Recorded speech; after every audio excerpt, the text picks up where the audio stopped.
اعوذ باللہ من الشیطان الرجیم، بسم اللہ الرحمن الرحیم۔ گورنمنٹ ڈگری کالج فورڈ آباد کے طلباء السلام علیکم۔ آج ہم اپنے آن لائن لیکچر میں سبق نمبر 4 اردو محنت پسند خرد مند کے آخری 3 پیراگرافز کی تشریحات پڑھیں گے۔ یہ دیکھیے آپ کے سامنے اسکرین پہ عبارت نمبر 7 موجود ہے۔ عبارت دیکھیے، ہم نے سنا ہے احتیاج و افلاس کا ایک بیٹا بھی ہے جس کا نام محنت پسند خرد مند ہے۔ اس کا رنگ ڈھنگ کچھ اور ہے کیونکہ اس نے امید کا دودھ پیا ہے، ہنرمندی نے اسے پالا ہے اور کمال کا شاگرد ہے۔ ہو سکے تو جا کر اس کی خدمت کرو، اگرچہ اسی کا فرزند ہے، لیکن اول تو سلطنت کا مقدمہ درمیان ہے، دوسرے ماں کے دودھ کا زور اس کے بازوؤں میں ہے، استاد کی پھرتی اور چالاکی طبیعت میں ہے، شاید کچھ کر گزرے۔ تدبیر اور مشورے کا سب نے شکریہ ادا کیا اور سیدھے محنت پسند خیرت مند کے سراغ پر آئے۔ سیاق و سباق دیکھیے اس کا۔ تشریح و عبارت سے پہلے مصنف کہتے ہیں کہ جب انسان کی زندگی گناہوں سے آلودہ نہ ہوئی تھی، لوگ خوشحال زندگی بسر کر رہے تھے۔ دنیا میں صرف ایک ہی ملک تھا، یہ ملک فراغ تھا۔ اس کا بادشاہ خسرو آرام نہایت نیک سیرت تھا، وہ لوگوں سے کوئی خراج باج نہیں مانگتا تھا، تمام لوگ بے فکری کی زندگی گزارتے تھے۔ اچانک ایک میدان وسیع میں ایک تختہ پھولوں کا کھلا جس کی تیز اور گرم بو سے سب کی طبیعتیں بدل گئیں۔ احتیاج و افلاس نے اس صورتحال کا فائدہ اٹھایا اور ملک فراغ میں برائیاں اور بیماریاں پھیلا دیں۔ تشریح و عبارت کے بعد مصنف بتاتے ہیں کہ لوگوں نے احتیاج و افلاس سے نجات حاصل کرنے کے لیے تدبیر اور مشورہ سے مدد طلب کی۔ انہوں نے محنت پسند خیرت مند کا پتہ بتا دیا۔ محنت پسند خیرت مند نے ان کو کاشتکاری اور معماری کا ہنر سکھایا۔ لوگوں کی محنت سے عمارتیں تعمیر ہوئیں، میوے اور اناج کے ڈھیر لگ گئے اور زمین سے فصلیں اور باغات پیدا ہوئے۔ اس طرح دنیا کا رنگ ڈھنگ بدل گیا۔ تشریح کیا کہتی ہے اس کی دیکھیں۔ محمد حسین آزاد کہتے ہیں، جب انسان کی زندگی گناہوں سے آلودہ نہ ہوئی تھی تو لوگ خوشحال زندگی بسر کرتے تھے۔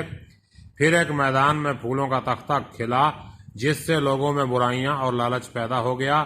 احتیاج و افلاس نے اس صورتحال کا فائدہ اٹھایا اور ملک فراغ میں برائیاں اور بیماریاں پھیلا دیں۔ لوگوں نے نجات کے لیے تدبیر اور مشورہ کی مدد طلب کی۔ انہوں نے کہا کہ اب مصیبت سے نجات کا ایک ہی راستہ ہے کہ محنت پسند خیرت مند جو احتیاج و افلاس کا بیٹا ہے سے ملیں، وہ ضرور تمہارے لیے کوئی حل تلاش کرے گا۔ اس کا رنگ ڈھنگ اور چال چلن اپنے باپ سے بالکل مختلف ہے۔ اس نے امید کا دودھ پیا ہے۔ امید ایک ایسا قیمتی جوہر ہے جو انسانوں کو متحرک رکھتا ہے۔ شیکسپیئر کا قول ہے، مصیبت زدہ کا واحد سہارا امید ہے۔ پریشانیوں اور مصائب میں امید ہی انسان کی ڈھارس بندھاتی ہے۔ امید انسان کو جینے کا سلیقہ دیتی ہے اور اسے محنت پر آمادہ کرتی ہے۔ انسان مسلسل جد و جہد اور کوشش کرتا ہے۔ بقول اسماعیلز، امید آفتاب کی مانند ہے، ہم جب اس کی طرف قدم بڑھاتے ہیں تو ہمارے مصائب کا عکس ہم سے دور ہو جاتا ہے۔